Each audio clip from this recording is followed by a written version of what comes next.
હાલ સમગ્ર ગુજરાતમાં એક મોટા સમાચાર સામે આવી રહ્યા છે। સમગ્ર ગુજરાતમાં રાશન કાર્ડમાં કેવાયસીની મગજમારી ચાલી રહી છે અને દરેક શહેર અને ગામડામાં લાઈનો લાગેલી છે। કેવાયસી માટે લોકો હેરાન થઈ રહ્યા છે અને કલાકોની લાઈનોમાં ઊભા રહીને પણ કામ થતું નથી અને ખાસ નોકરિયાત વર્ગના લોકોને ભારે મુશ્કેલીનો સામનો કરવો પડે છે। ત્યારે આણંદમાં તંત્રએ એવું કામ કર્યું છે જેનાથી લોકોને ભારે રાહત થઈ રહી છે।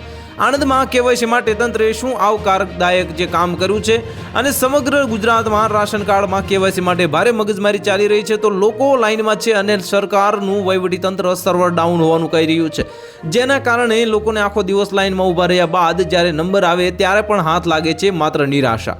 તો જેના કારણે લોકોમાં જોરદાર આક્રોશ જોવા મળી રહ્યો છે અને પરંતુ આ બધાની વચ્ચે આણંદના બોરસદમાં જે કામ મામલતદાર કચેરીએ જે કર્યું છે તે લોકોને આવકારદાયક છે।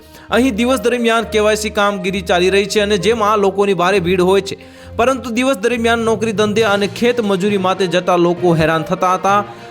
તો કેટલાક ગ્રામ્ય વિસ્તારોના લોકોના જે મોબાઈલમાં કેવાયસી કરવાનું ફાવતું નથી, ત્યારે અહીં ખાસ રાત્રિ દરમિયાન કામગીરી કરવામાં આવે છે। જો આ પ્રકારની કામગીરી દરમિયાન સમગ્ર ગુજરાતમાં કરવામાં આવે તો લોકોને હાલ જે સમસ્યા પડી રહી છે તેમાંથી મુક્તિ મળે, કારણ કે દિવસ દરમિયાન સર્વર પર વધારે જે ટ્રાફિક રહેતો હોવાને કારણે સર્વર ડાઉન થઈ જાય છે।